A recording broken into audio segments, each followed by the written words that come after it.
Labai svarbu rasti veiklą, kuri sujungia visus, pabūti aplinkoje, kurioje visi ko nors mokosi ir ką nors veikia.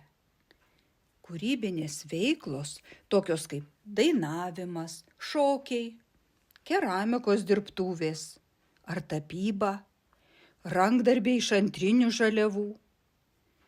Tai suteikia galimybę ne tik išreikšti save, bet ir pabėgti nuo kasdienybės, išmokti kažką naujo, lavinti savo fantaziją.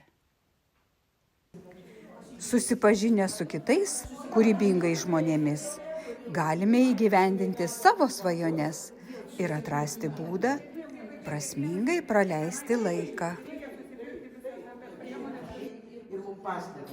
Kadangi, suprantat, pas mus viskas yra savanorystės pagrindais. Jeigu mes švietimo skyriui būtų vėl kitaip. O kadangi mes tą asociaciją, mes turim save kažkaip išsilaikyti, rašom projektą. Šiandien daugelis iš mūsų ieško būdo, kaip praleisti laisvą laiką prasmingai. Tačiau kartais nežinome kaip. Tikras džiaugsmas ir prasmė gali atsirasti, kai užsiimame kūrybinėmis veiklomis ar atrandame naujus pomėgius.